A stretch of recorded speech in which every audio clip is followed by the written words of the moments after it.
Então, esses queridos, glória a Deus. E aí, lembrando que você que nos visita, nós temos o Conecta lá, ó, tá tudo, ó, já estão em pé já, aquele casal querido. Você que quer ser membro da igreja, talvez você nem esteja visitando a primeira vez, mas ainda não se decidiu, procure aqueles dois ali, distinto casal, se inscreva, para que você entenda quem nós somos, e a partir desse momento você possa fazer parte da igreja, fazer todo o curso do Conecta. Deixa eu ver, olha que bonito na tela os dois, dá um tchauzinho assim, dá um tchauzinho, olha gente, lindos demais, né? Todo mundo gosta deles, né? Eu acho que hoje eu vou pregar com a câmera em vocês. Deixa a câmera aí. Rapaz, você que está na TV, esse homem aí, ele cozinha que é uma barbaridade. É sério, você que veio pro Conecta, é ele que está por trás. E essa mulher é baixinha, mas é brava e organiza tudo. Tudo. Deus abençoe a vida. Fazia tempo que eu queria falar isso de vocês. Que bom que a câmera... Obrigado, viu, Eric? Deus abençoe, viu? Helena, Marcelo e todo o Conecta. Pode tirar que ele está quase tendo um treco ali, eu estou me sentindo culpado. O bicho está roxo, explodindo. Vamos lá? Hoje a gente tem a nossa ceia. Celebrar esse ato importante de amor que a gente recebeu da parte de Jesus. E eu quero trazer aqui uma reflexão para os nossos corações nessa manhã. E, na verdade, hoje até as duas reflexões, tanto da manhã quanto da noite, a figura de linguagem em textos bem diferentes é a mesma, mas o que eu quero trazer para a gente nessa manhã é justamente algo que tem pego o meu coração sobre, de novo, o movimento dos detalhes do Evangelho. Eu fico sempre pensando da chance de viver errado sobre aqueles que entenderam de forma equivocada, por exemplo, o Evangelho. Como isso faz com que vivamos talvez uma vida cheia de risco. E por quê? Porque, dentre as muitas formas de você entender errado o Evangelho, nós temos, por exemplo, pessoas que estão considerando a teologia, por exemplo, da prosperidade como algo único e absoluto. Ou seja, ele mede sempre a fé pelo tanto que ganha. Se eu tenho muito, Deus abençoa. Se eu tenho pouco, Deus não vai com a minha cara. Se eu estou bem, Deus abençoa. Se eu estou doente, Deus não vai com a minha cara. Outras formas de entender o Evangelho que nos deixam até bem aflitos. Essa semana eu tive a experiência de novo, uma semana de muita visita e tudo mais. E como é incrível conhecer as famílias que estão chegando. Eu tive duas experiências essa semana que marcaram muito. A primeira é que eu fui visitar uma família nova, recém-chegada, já é membro da igreja, e que veio de uma religião muito diferente da nossa. Não vou falar qual é, evidente, para evitar, mas veio de algo muito diferente. E eu gosto para ouvir aquilo que eles viviam. E meus irmãos, dá até uma agonia, Felipe. Será que você me entende? Aliás, parabéns, fez aniversário ontem. Papai da Mavi, o nosso Felipe, cantor. E aí eles contavam algumas coisas, e é muito engraçado que eles contam dizendo assim, nem eu sei como eu fazia isso. Nem eu sei como eu aguentava isso. E no Conecta também, na última quarta, foi muito interessante porque o Guerra, o Eliezer, o Samuel, eles estão sendo uma fonte É muito louco porque eles têm o privilégio de viver a parte meio que de arrancar algumas escamas de olhos. Porque o nosso Conecta, a gente tem gente que está zerado na fé, chegando agora, e tem gente com construções pesadíssimas no coração que estão sendo derrubadas. E aí na quarta-feira, essa igreja estava linda, estava tendo um monte de coisa. Teve um evento que o pastor Orlando organizou lá sobre evangelismo com o neto do Billy Graham e tudo, do neto do Billy Graham, e não com. E aí eu estava indo embora, já era por volta de 10, eu vim pegar minha bolsa. E aí encontrei aqui um grupo também que está chegando, que veio de outro movimento maluco. Me pararam aqui, pastor, a gente pode tirar as dúvidas, irmãos? A gente ficou aqui acho que até quase meia-noite, conversando. Mas tem algo, porque também não adianta falar dos outros. Não adianta vir aqui e falar das religiões, porque se a gente não tomar cuidado, alguém vai falar da gente também.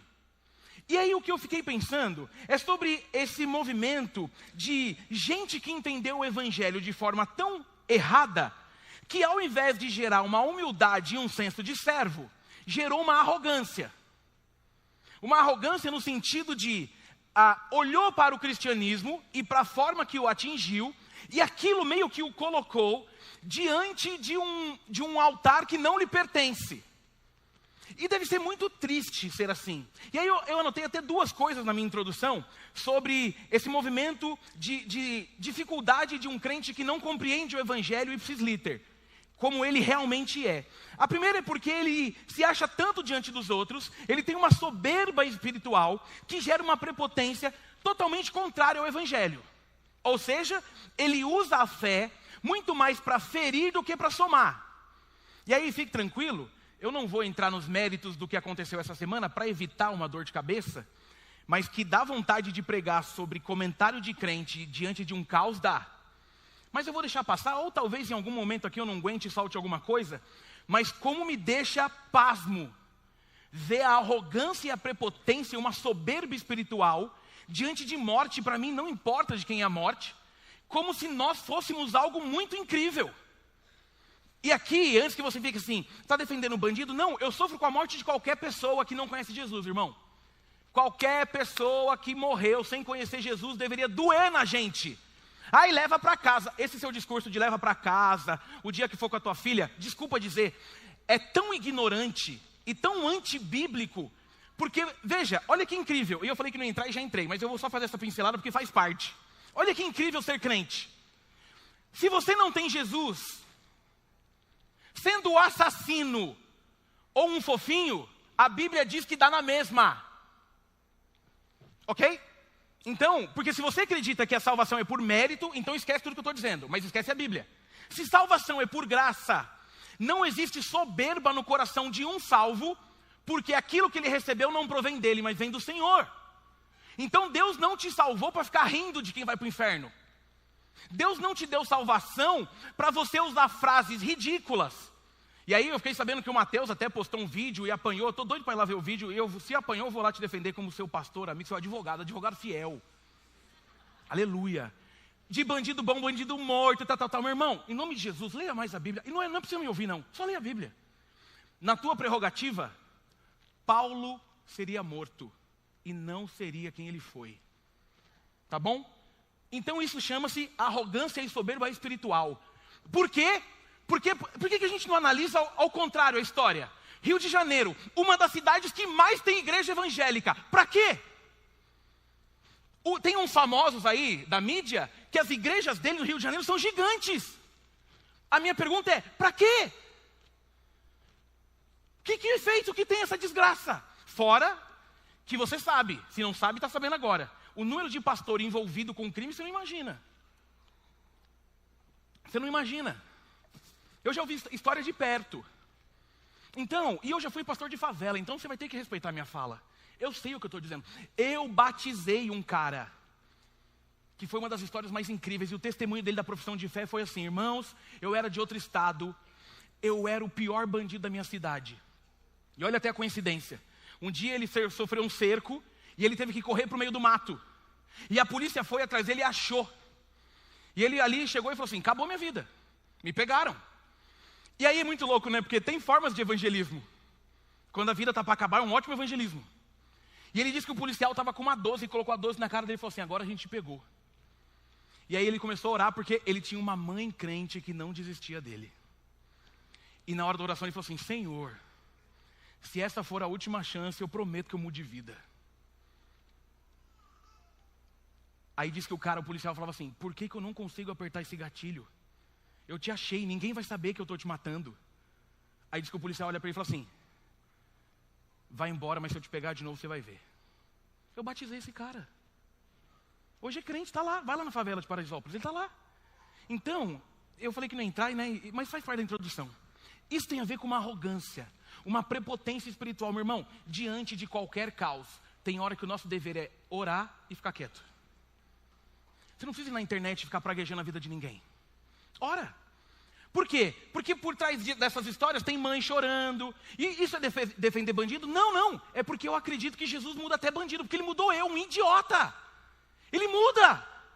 E aí essa prepotência também gera, por exemplo, um problema na fé. Agora fecha esse quadro. Quem é muito prepotente e entendeu a fé, e aqui eu estou dizendo bem claro para quem entendeu a fé errada, nos dias de luta, tem dificuldade de passar pela luta. Por quê? Porque é como se não merecesse sofrer. Como pode eu passar por isso? Como posso, alguém com uma vida tão boa, alguém que tem algo tão forte diante de Deus, e aí ele então não entende as dificuldades, ele entende que a fé tem que gerar somente uma dignidade de valor. E essas pessoas, por não entenderem o evangelho como ele é, em algum momento vai ter algum embate pesado. E provavelmente não aguente viver a fé. O que eu quero trazer para a gente hoje, então, é uma pregação que quando eu te disser o título, você vai saber o texto se você conhecer de Bíblia. O título de hoje é Tesouros em Vaso de Barro. Então, se você puder, abra sua Bíblia em 2 Coríntios, no capítulo 4, por favor.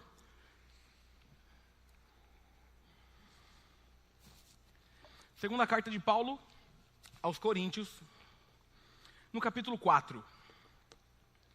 Nós vamos ler um texto bem famoso, bem fofinho, que Paulo escreve para aquela igreja, que vai nos ajudar a entender a essência desse negócio chamado cristianismo, para que a gente potencialize a nossa fé, para que a gente viva a intensidade da fé. 2 Coríntios capítulo 4, nós leremos do 7 ao 11. Tesouros em vaso de barro, 2 Coríntios, capítulo 4, do 7 ao 11. Se você achou, diga achei. Se você não achou, diga me espere. Vou te esperar. Sem pressa. Isso. Que bonitinho. Tá, mas eu tô gostando de ver isso aí. Vai no índice, você está aprendendo do jeito que eu aprendi também. 2 Coríntios, capítulo 4, do 7 ao 12. Podemos? Eu vou esperar. Eu estou achando incrível essa. Estou falando sério mesmo. Não estou zoando, não. Vai orando aí. Falei que não ia falar sobre o assunto e não aguentei, você viu? Espero que você não me dê bronca na hora do almoço, amor. Aí. Podemos? Está na tela aí, você que está nos visitando, talvez esteja sem Bíblia. Tem ali. Mas temos esse tesouro em vaso de barro, para mostrar que este poder que a tudo excede provém de Deus, e não de nós. De todos os lados somos pressionados, mas não desanimados. Ficamos perplexos, mas não desesperados. Somos perseguidos, mas não abandonados. Abatidos, mas não destruídos. Trazemos sempre em nosso corpo o morrer de Jesus, para que a vida de Jesus também seja revelada em nosso corpo. Pois nós, que estamos vivos, somos sempre entregues à morte por amor a Jesus, para que a sua vida também se manifeste em nosso corpo mortal. De modo que em nós atua a morte, mas em vocês a vida. Amém, queridos? Louvado seja o nome do Senhor, pela palavra dele. Palavra essa tão eficaz, que tem um poder de transformar os nossos corações. Queridos, nós estamos aqui diante de uma carta que geralmente, se você fizer uma análise, é uma carta em que Paulo tem múltiplos propósitos. Aqui Paulo, ele vai tratar várias situações ao mesmo tempo. Por exemplo, celebrar a restauração espiritual da igreja de Corinto, expressando ali meio que a sua alegria. Por quê? Porque a maioria dos crentes daquele lugar se arrependeu, voltou à verdade do evangelho. Aqui Paulo também defende o ministério apostólico, conforme outras cartas que a gente tem passado. Tem lugares que estão atacando a vida de Paulo, e Paulo precisa sempre ali provar que quem está jogando contra são geralmente os falsos mestres da religião, são as pessoas que estão tentando apagar o ministério de Paulo, porque a verdade do evangelho tem atrapalhado eles em sua jornada. Aqui Paulo também vai visar, na carta de 2 Coríntios, a motivar a generosidade daquele povo, lembrando da promessa que eles fizeram de ajudar cristãos, pobres ali da Judeia, como expressão prática do amor e de uma unidade entre judeus e gentios. Então Paulo está diante de uma carta, que ele está aqui meio que feliz, é uma carta pastoral, ele está tentando fazer com que aquele povo se motive e celebrando de forma especial, porque a pureza do evangelho tem feito parte daquela igreja. Aquela igreja tem vivido uma chama, algo diferente que gera maturidade e generosidade. Ou seja, eles reconquistam ali o pessoal de Corinto, uma verdadeira lealdade ao evangelho. Depois de passar por tanta encrenca, quando a gente vai para o nosso trecho, aqui o Paulo então ele escreve sobre uma comunidade.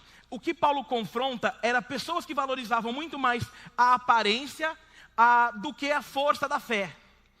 Eles estavam talvez ali vivendo ainda uma necessidade de serem tratados, porque Paulo está usando da metáfora, não para depreciar o ser humano, porque isso é válido.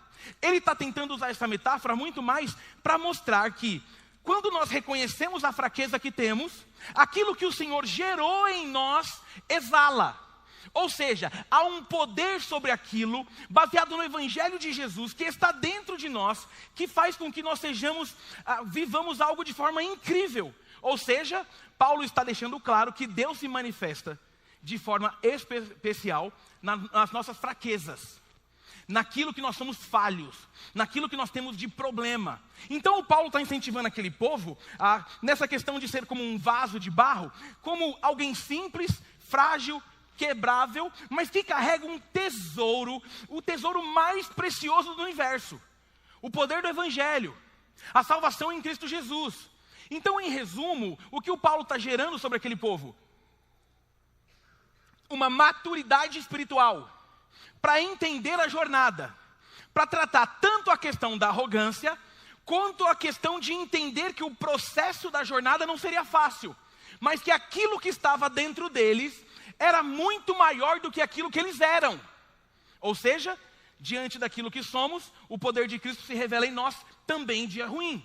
Então o tesouro em vaso de barro, nada mais é do que Paulo tentando mostrar para Corinto assim: continuem firmes, continuem amadurecendo, lembrando que o que está em vocês é preciosíssimo, e o Senhor está cuidando de tudo.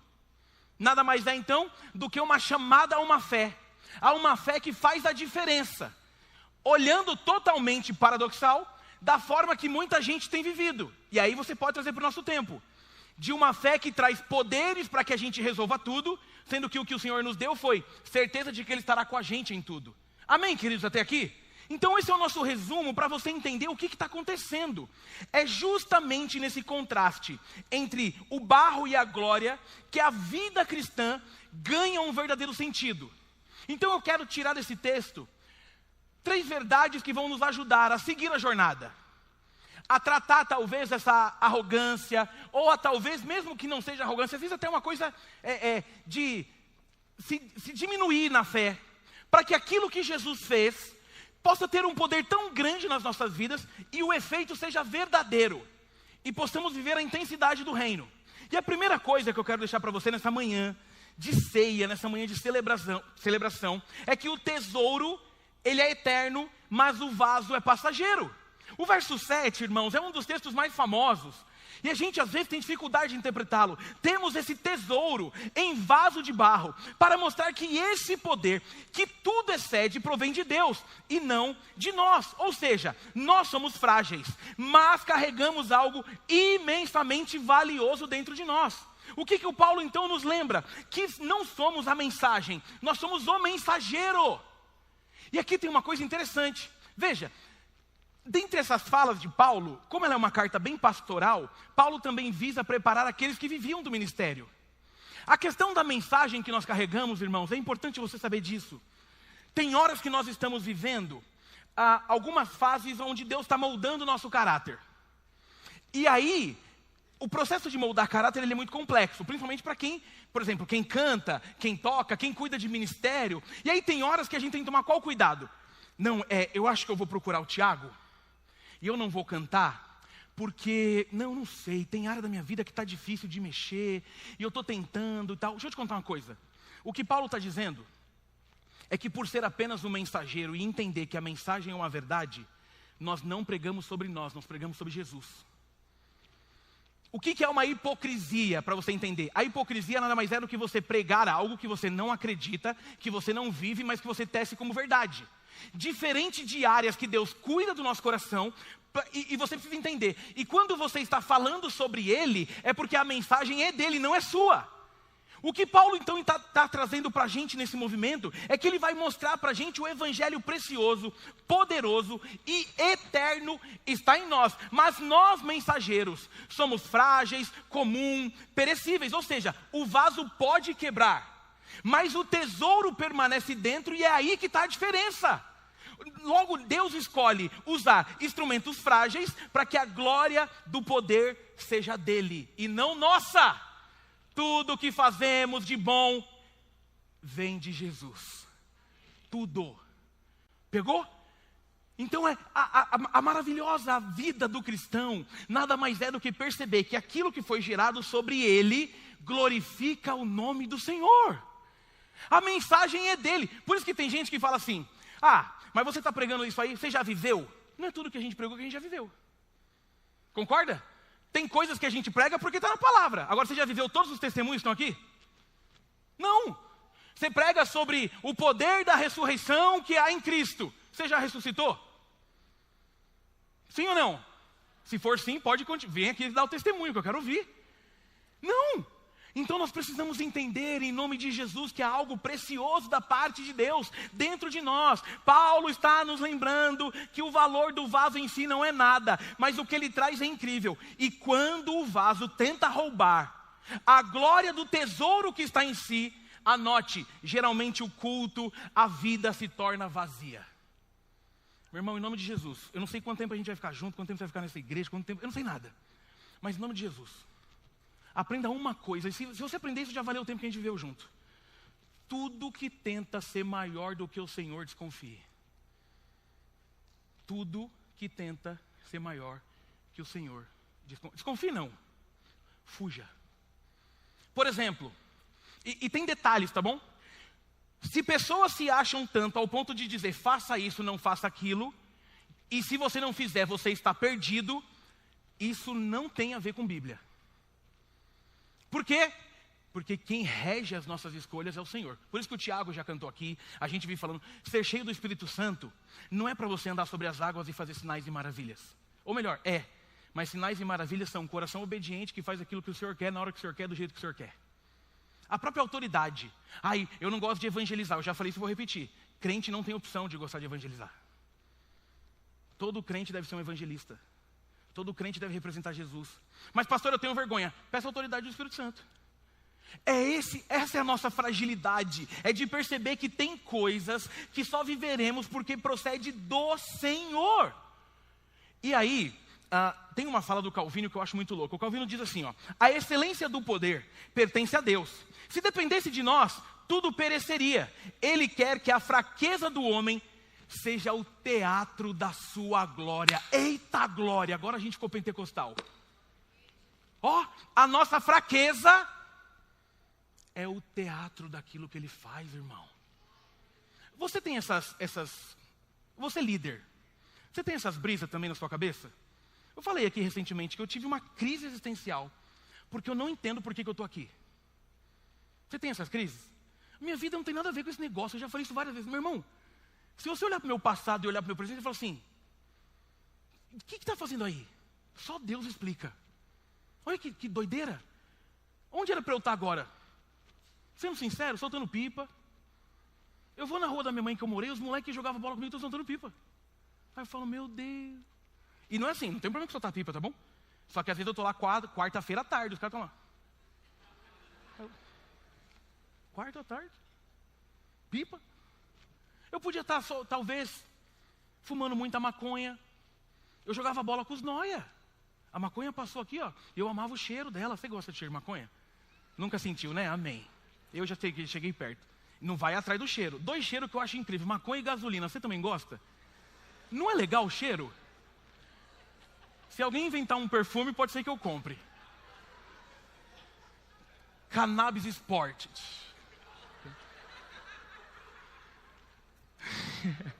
Que viagem, né? Oh Deus, tá vendo? Eu não sei por que eu estou aqui. Mas é isso.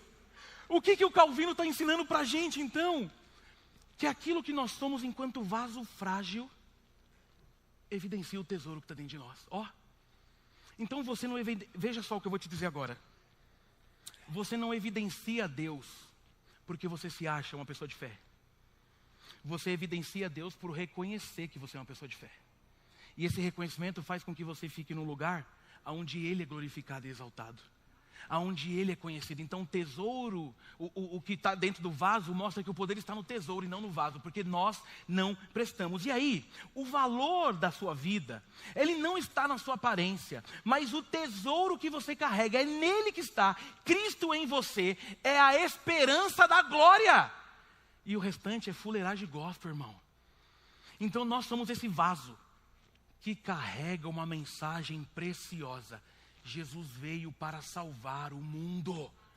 E por ter sido atingido por essa graça, não te faz um vaso melhor, mas agora te faz um vaso que carrega algo precioso. É interessante, porque toda linguagem bíblica tem um efeito. Era muito comum naquele tempo do Novo Testamento, que as pessoas guardassem as suas coisas em vasos de barro. Era muito comum, por exemplo, que alguém que quisesse, lá não tinha naquele tempo banco, tudo mais, era muito comum que você pegasse um vaso, colocasse, por exemplo, algumas joias e enterrasse para que você guardasse aquilo para o momento certo. Era muito comum que você fizesse, por exemplo, desse vaso, aquilo que a gente faz hoje, as mulheres fazem muito, né? Sabe os potes que você usa para tudo? O vaso aqui é o Tupperware daquele tempo. Tudo era guardado, tanto é que, você que gosta de teologia, quando encontram um manuscrito do Mar Morto, em Qumran, aonde que os manuscritos estavam guardados? Em vasos. Lembra da cena? Existe ali meio que um buraco, um túnel, que está todo mundo, será que tem alguém, será que não tem? Como é que a gente faz para descobrir se há vida ou se não há vida? E ao tacar uma pedra, qual é o barulho que faz? A pedra acertando um vaso.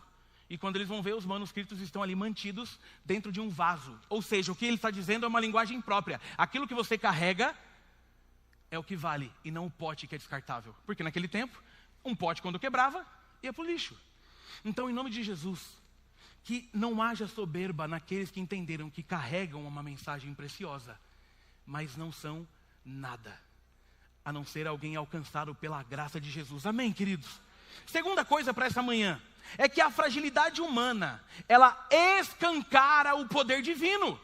E aqui é o tipo de texto que eu falo, a gente deveria ler praticamente toda semana, para não cair nas invenções. Olha como Paulo segue do 8 e no 9. De todos os lados, você ouviu essa parte? De todos os lados, somos pressionados, mas não desanimados. Ficamos perplexos, mas não desesperados. Somos perseguidos, mas não abandonados. Abatidos, mas não destruídos. A gente está aqui lendo o texto da música que a gente já cantou esse ano um monte de vezes. Olha como Paulo é incrível. Ele descreve um peso da jornada, mas também descreve a força que provém do Senhor. Paulo mostra aqui 4 meio que paradoxos que vão revelar uma tensão da vida cristã. Ou seja, ele está atribulado, mas não angustiado. Ele está perplexo, mas ele não desanima. Ele está perseguido, ele está abandonado. Irmãos, é um monte de coisa. A vida cristã não é uma jornada sem dor, mas é uma travessia sustentada pela graça. Ou seja, nós vamos passar por dificuldades. E, irmãos, a gente está olhando um cara que passou por o quê? Prisões, açoites, rejeições, perseguições, mas nunca foi vencido. Você vai ver que depois desse texto, cantar que a perseguição não parou a igreja fica muito mais louco. Então, por que a gente descobre que nós somos só o vaso? E o poder está naquilo que está dentro? É porque enquanto o vaso, nós vamos passar por processos de rachadura. Nós vamos passar por dor. Irmãos, cada golpe apenas reforçava o testemunho do poder de Deus que o sustentava. Mesmo quando o mundo o derrubava, quem levantava Paulo era o próprio Deus. O que o Paulo está dizendo para a gente? Ei, não vai ser fácil não. Mas para tudo aquilo que fazem contra a gente, Deus já tem uma resposta. Para tudo aquilo que jogam contra nós, Deus já tem uma resposta. Nós estamos passando por uma fase, recentemente uma querida aqui da igreja, que eu acho que ela não vem de manhã, ela só vem de noite, que é a Elaine. Ela descobriu que ela está com câncer. Aliás, coloque nas suas orações. Se ela tiver à noite, a gente vai orar por ela aqui. Semana passada a gente orou por um visitante, que eu fiquei sabendo que veio online. Está com câncer. E é muito louco, por quê? Porque não tem como, irmãos, não tem como. A não ser que você seja meio que um herói. Num primeiro momento, quando você recebe uma notícia dessa, não tem como não esmorecer. Não tem como. Você pode ser o que for. Você vai no médico e dá, pá! Automaticamente, o que acontece com a gente? E agora? Como assim? Porque aí você tem os medos, né? Qual é o tipo, quanto tempo, porque tem gente que descobre, né? Teve um pastor famoso agora, um querido, eu esqueci o nome dele. Esse da escola Hã? Eu não esqueci. Da escola Walken lá, sabe? Sabe o nome dele? Vocês viram esse rapaz? Um queridaço. Ele tem uma escola, alguém sabe o nome da escola? Cultura do Reino. Ele tem um projeto chamado Cultura do Reino. O cara é muito crente. Quem conhece ama o cara. Eu acho que ele tinha nem 40, né, Agatha? 30 e poucos anos, novinho. Irmãos, ele estava com uma pneumonia forte. E não descobriam, não sarava. Foram fazer exames mais profundos, descobriram um tumor no pulmão dele, agressivíssimo. Em 2 meses ele faleceu. Aí o que é mais louco? Você vê o discurso da esposa, dos amigos, está com o Senhor, está resolvido. O que o Paulo está nos explicando então? Ei, a gente é frágil, o que está em nós é o que importa, mas lembrem-se que a gente vai passar por lutas pesadas. E o Paulo está dizendo por experiência própria. E aí você precisa entender nessa manhã que essas rachaduras do vaso, elas não significam derrota. Elas são as marcas por onde a luz do evangelho escapa e atinge outros. Porque a tua dor prega mais que a tua alegria. Cada luta, perseguição, queda, é uma oportunidade para mostrar que a graça de Deus é maior do que o golpe que a gente levou. Esse é o evangelho que a gente crê. Aí eu peguei uma fala também muito bonita do Martin Lloyd-Jones. Ele diz assim: veja o sofrimento apostólico como uma expressão prática da teologia da cruz. Ele explica que o evangelho não é triunfalista. O poder de Deus se manifesta na fraqueza e o ministério cristão é marcado por uma dependência total do Senhor. O cristão é chamado a viver entre a morte e a vida, entre a dor e a esperança. O poder de Deus não elimina a fraqueza, Ele a redime. Ou seja, a fraqueza a gente vai passar, mas em Jesus está tudo firmado, tudo garantido. Pastor, estou passando por uma perseguição. Fique em paz, porque aquele que te chamou vai cuidar do teu coração. Pastor, estou passando por um deserto. Fique em paz, porque aquele que te chamou vai cuidar do deserto. E isso revela, irmãos, os desertos revelam a nossa fraqueza. Pegou? A gente se acha muito quando tudo dá certo. Teve gente que só foi entender o que é humildade quando passou por um deserto. Porque ele tem esse poder. Só que o que o Paulo está dizendo, não é só esse poder no sentido de mudar. Quando o mundo vê aquilo que racha a nossa vida, o céu mostra a glória. Ou seja, a fraqueza não é vergonha. Toda fraqueza, anote no seu coração, é cenário do milagre de Deus para que o mundo possa ver. E é por isso que é legal você manter a sua humildade. Porque é como se a glória de Deus brilhasse de um jeito incrível. As pessoas estão tentando te exaltar e te colocar em altares. Você está dizendo, não. Eu só faço o que faço, eu só tenho o que tenho, eu só sou o que sou porque Jesus fez por mim. E aí, irmãos, é na hora da dor que aquilo que está em nós se revela. Eu já preguei sobre isso aqui uma vez. O mundo nem sempre vai te ouvir quando você estiver alegre e feliz. Mas quando você está doente, quando você está de luto, quando você está triste, quando você está amargurado, quando você está preocupado, e mesmo assim deixar claro quem é o Senhor da tua vida, todos param para ouvir que maluco que você é. Então, em nome de Jesus, que nada pare você. Isso aqui não é autoajuda não, tá bom? É nada pare você no sentido de fé. Que nada pare você no sentido de jornada. Que as fraquezas potencializem a tua fé. Que aquilo que o Senhor talvez moldou no seu coração seja colocado em prática não no dia bom, mas é no dia mau, para que o mundo possa ver a expressão do amor de Deus sobre a tua e sobre a minha vida. Mas lembre-se, não é opcional passar por lutas. Lembre-se que você não vai viver uma vida de tranquilidade. E eu quero repetir esses 2 versos para você entender e pôr na tua vida de onde ele se encaixa. De todos os lados somos pressionados, mas não desanimados. Ó, que louco! Tem pressão? Tem. E aqui veja, se de todos os lados nós somos pressionados e não desanimados, até a pressão anima Paulo. E por que a gente está com medo de pressão? Porque a gente quer o evangelho do pudim. Meu irmão, crente que não está com alguma pressão, tem alguma coisa errada na vida dele. Porque nós não somos daqui. Nós não somos desse mundo. Qual é a pressão que você sofre? Pastor, está muito difícil ser crente na faculdade. Ao mesmo tempo que é difícil, se potencializa a fé de um crente verdadeiro. Estou lembrando, eu acho que você que compartilhou comigo, né? Do Natan, que está em qual que é a cidade? Eu nunca lembro a cidade. Campinas. Criado aqui com a Midian, com o crente e tal, vai para uma faculdade pública. Oh, meu Deus! Já ele vai estar dizendo, faz o L, e não sei o quê, eu vou perder meu filho, e bibibi. Não. Criaram o filho para ser de Jesus. O que ele fez na faculdade? Célula.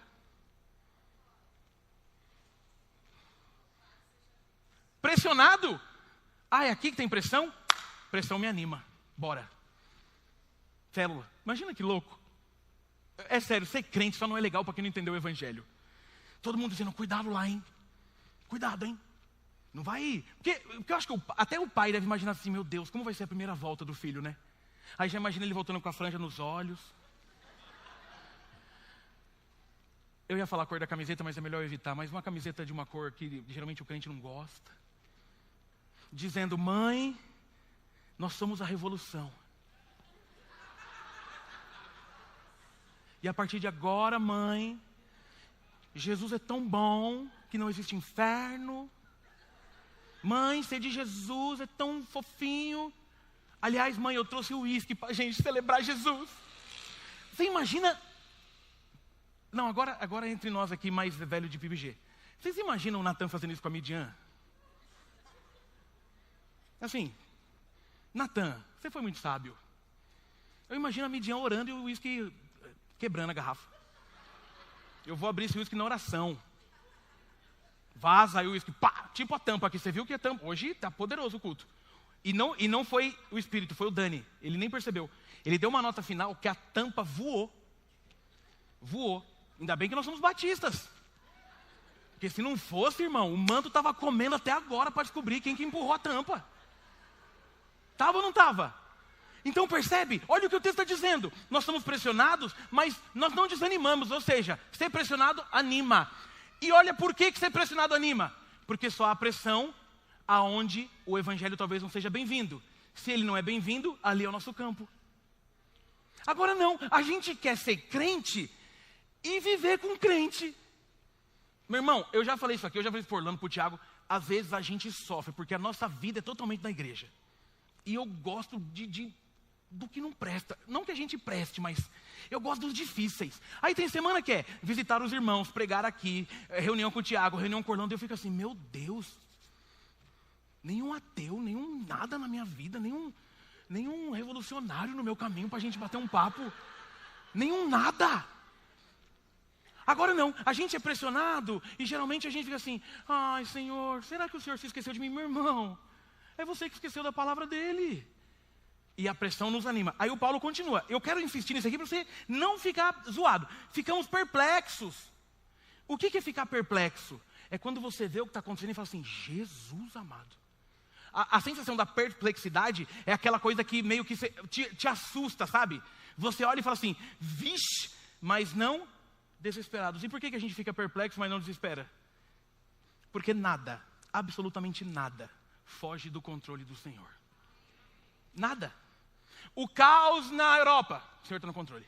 O caos, o Senhor está no controle. Mas pastor, então por que acontece? Porque as nossas escolhas erradas geram coisas erradas. A gente fica perplexo, mas a gente segue na jornada. Nós somos perseguidos, mas não abandonados. Mas isso aí a gente sabe pouco aqui no Brasil. Porque a gente gosta de falar de perseguição, mas nunca perseguiram uma vírgula da nossa vida. Quando você for perseguido por causa de Jesus, lembre-se de uma coisa, Jesus está com você até o final. Eu fico me lembrando da morte de Estevão e dá uma vergonha de ser crente, né?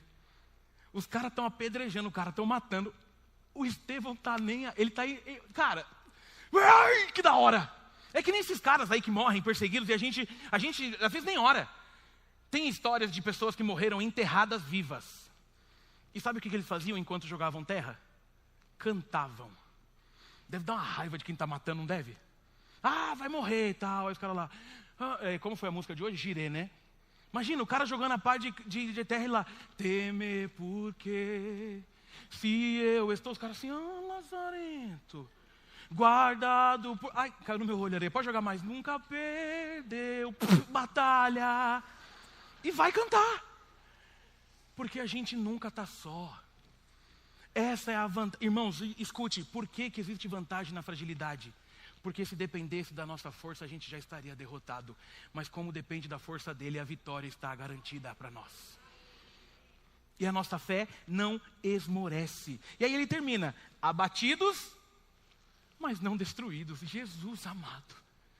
Ou seja, a gente vai se abater. Claro, tem hora que dói o golpe. Claro, tem hora que a gente fica ferido. Sim, mas nada pode destruir aqueles que são do Senhor. Nada pode destruir aquilo que o Senhor gerou no teu coração. Se a tua fé estiver nele, você vai conseguir viver aquilo que ele tem para a sua vida, independente do que aconteça na tua jornada. Terceira e última coisa, para a gente sair desse texto e ir para a ceia, orar ao Senhor. A morte em nós gera vida nos outros.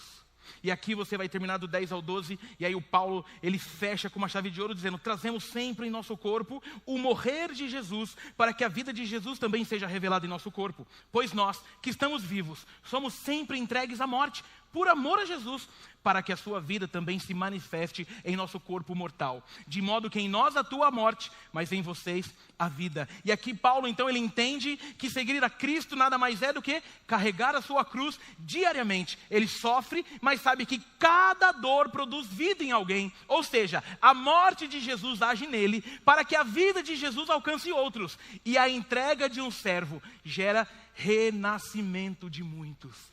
O que o Paulo está dizendo? Esse sofrimento, essa vida complexa, meu irmão, fiquem tranquilos, porque tudo isso está gerando vida naqueles que estão passando pelos nossos caminhos. Eu fiquei me lembrando e anotei aqui João 12, 24. Digo verdadeiramente que se o grão de trigo não cair na terra e não morrer, continuará ele só, mas se morrer, dará muito fruto. E aqui é essa morte do eu. É como se a gente caísse sobre aquela terra de Jesus e por morrermos todos os dias, nós frutificamos. Por morrermos todos os dias, nós geramos algo. Por morrermos todos os dias, pessoas vão sendo abençoadas.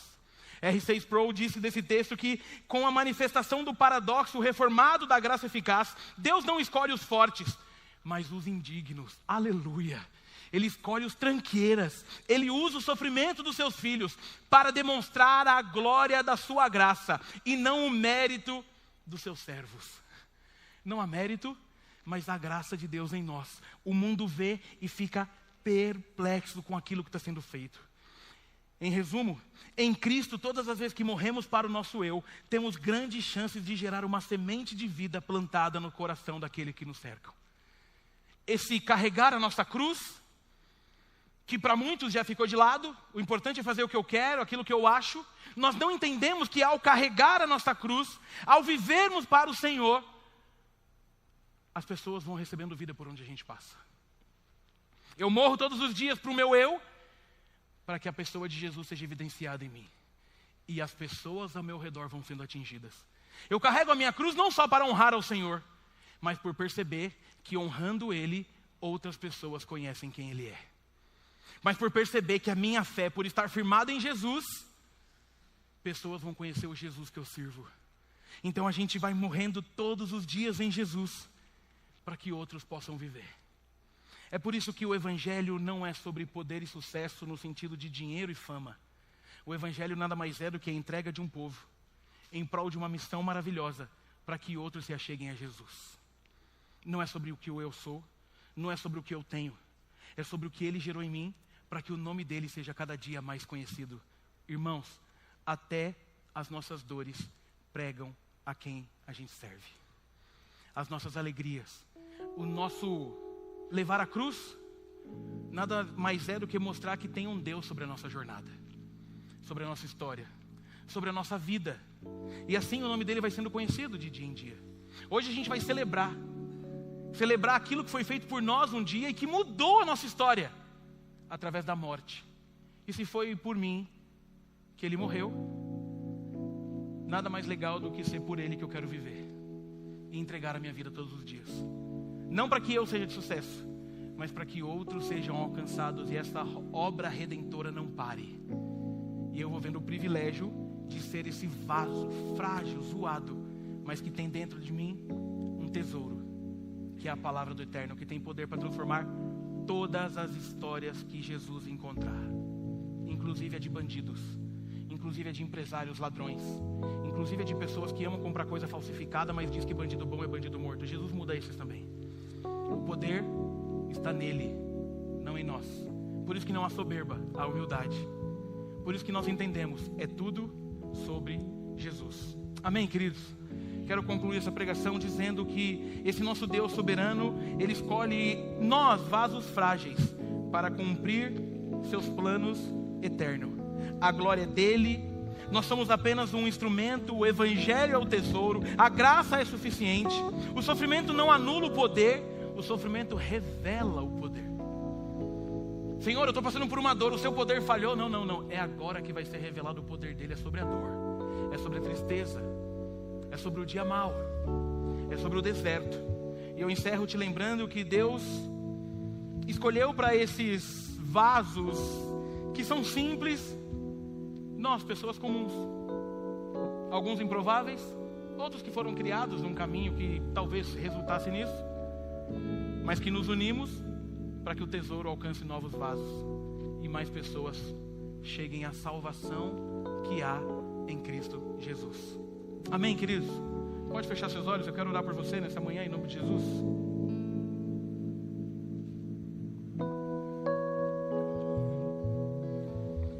Quero te dar a chance de refletir sobre vida cristã. Hoje é sobre isso. Quem que nós temos sido em meio a essa jornada de tantos extremos? Extremos esses que estão tão fortes, que estão roubando inclusive falas de Jesus. Quem somos nós no movimento da arrogância espiritual? Time que se acha. A gente esqueceu que a gente é só o vaso e que o tesouro, o que tem valor vem dele. Nessa manhã eu quero te lembrar que perseguição, dor, tristeza, tudo isso vai fazer parte da jornada, mas é a nossa fragilidade humana que tem poder de escancarar o poder do Senhor. Ah, Senhor, o Senhor sabe que eu cheguei aqui pressionado. Talvez você ouça do Senhor, então não desanime. Eu cheguei aqui perplexo, mas talvez o Senhor diga, então não se desespere. Senhor, eu estou sendo perseguido. Sim, mas você não está abandonado. Ah, Senhor, como eu estou abatido. Mas nada pode te destruir, porque eu estou com você. E talvez você chegou aqui nessa manhã para Deus te confrontar dizendo, ei, a sua morte diária, a sua cruz diária, não só glorifica o meu nome, mas vai gerando vida por onde quer que você passe. As dores da jornada são a pregação de Deus no mundo. Eu preciso que você reflita sobre o que você tem vivido na presença de Jesus. E de novo, para que a gente possa aproveitar esse tesouro que está em nós. Ah, que bênção! Nós, os improváveis, alcançados pela graça, e agora com a oportunidade de representar Jesus de Nazaré. Talvez você chegou aqui nesse desertão. Talvez você achou que estava abatido e está destruído. Talvez você está tão perplexo e achou que não tem mais jeito. Talvez você está vivendo aí as dores da jornada e até pensando que o Senhor te esqueceu. E esqueceu que a tua dor evidencia o poder que se manifesta nele. É tudo sobre Jesus. Eu quero te dar esse tempinho. Preciso que você converse com o Senhor. Seja sincero com Ele. Enquanto a gente vai ouvir aí alguma canção.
Você precisou vir aqui nessa manhã justamente para Deus aquietar a tua alma, para Deus talvez ajustar o que estava fora, para que a gente possa viver a intensidade do reino, para que a gente perceba que o dia de dor também revela poder, para que a gente perceba que não é sobre nós, é sobre Ele, para que a gente entenda esse movimento do reino de Deus, que é um movimento que é difícil explicar aos olhos humanos. Se não houver fé, não dá. Talvez Deus nos uniu essa manhã para mexer com a nossa arrogância espiritual. Talvez Deus nos uniu essa manhã para perceber que não adianta, é sobre estar com Jesus. Aquilo que a gente deseja sobre o outro, por ser um assassino, um bandido, se não tiver Jesus, acontece com a gente. Tem gente com textos ótimos na internet, mas a vida é uma desgraça, é uma porcaria, e nem percebe. Ou seja, no final, talvez estaremos juntos num lugar que não deveria. Agora, quando a graça nos alcança, a gente percebe que até o deserto é lugar de pregação. A gente percebe que a gente pode estar até abatido, mas a gente nunca vai estar destruído. Talvez você chegou aqui com esse senso de: pastor, está difícil seguir essa jornada, porque de todos os lados tem pressão. Pois é, a Bíblia está te incentivando que diante da pressão você se anime ainda mais. Ainda mais. Porque o que está em você é tão precioso, que tem poder, para que você não desanime, não desista. E o carregar da cruz, que faz com que outros sejam alcançados. Quando você está com seus olhos fechados, eu quero orar por você nessa manhã, antes da gente ir para a ceia. Me permita orar por você. Você que de alguma forma Deus tocou o coração nessa manhã e está dizendo: é isso, Senhor, eu quero mais do Senhor. Senhor, eu entendi, é o poder que se manifesta da Tua palavra. Não é sobre o que eu sou, não é sobre o que eu acho, não é sobre o poder que eu tenho nas mãos, sobre a grana, não, é sobre o Senhor. Eu quero orar por você que não percebeu que essas rachaduras da jornada evidenciam o tesouro que está dentro. E mais pessoas vão sendo alcançadas, vão vendo a glória de Deus sendo manifesta em você. Quero orar por você que entendeu que carregar a cruz é privilégio. E está dizendo: a partir de agora é isso que eu quero. É viver para que o seu nome seja conhecido e o meu morrer diário gera vida naqueles que passam pelos meus caminhos. Quero orar por você que entendeu que a gente era um nada, mas tem algo precioso dentro da gente agora. E a gente representa nada mais, nada menos do que o Rei dos Reis, o Senhor dos Senhores. E a gente vive o maior privilégio da história. Mas aí, enquanto você está orando, eu preciso te confrontar sobre isso. Será que você consegue entender as suas escolhas, o que você tem feito, aonde precisa mudar, ou aonde precisa potencializar, para que a nossa fé seja uma fé focada naquilo que realmente importa? Não só a questão da soberba, mas às vezes de não entender que a dor faz parte. Eu preciso orar por você que está tendo um renovo de fé nessa manhã. Eu preciso orar por você que está dizendo: Senhor, agora eu entendi.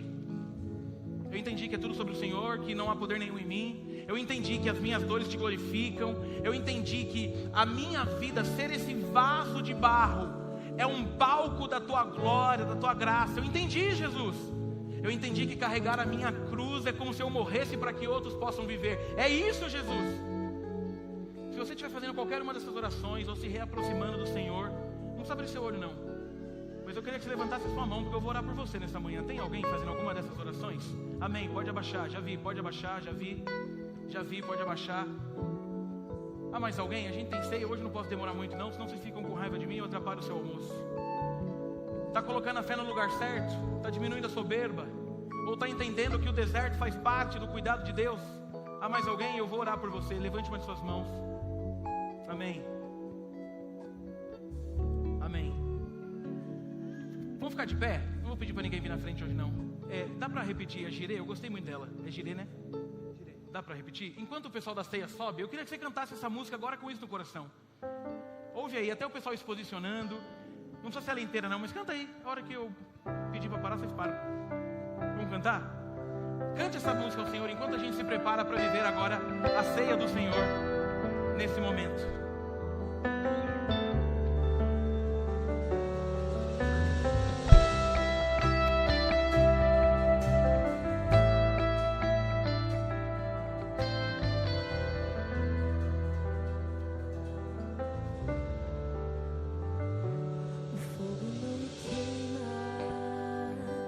As águas não vou afundar, pois estás comigo. Eu não estou sozinho, eu estou guardado no esconderijo. Não estou sozinho,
estou guardado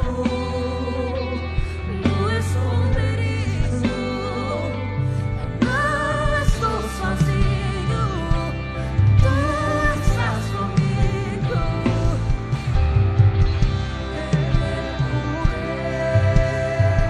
Se eu estou guardado por quem nunca perdeu batalha, se eu não vier, se eu agirei e nas prover de novo, eu creio em ti. Haja o que houver, venha o que vier, irás prover de novo. Eu creio em ti. Eu não vivo no que vejo, mas eu vivo no que creio, irás prover de novo. Eu creio em ti.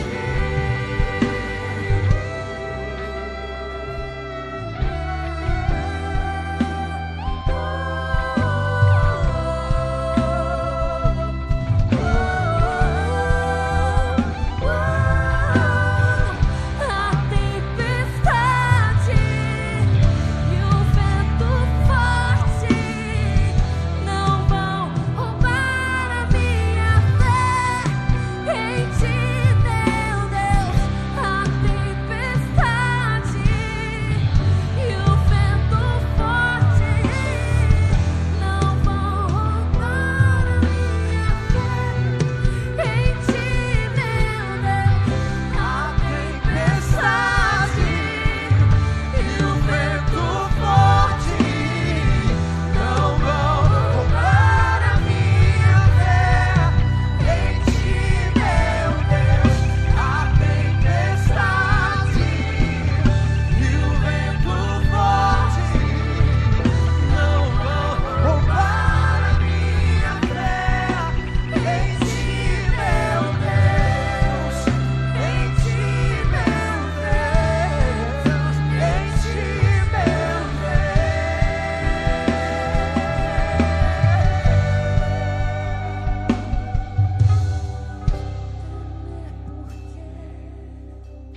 Se eu estou guardado por quem nunca perdeu batalha, se eu vier, se eu agirei, irás prover de novo.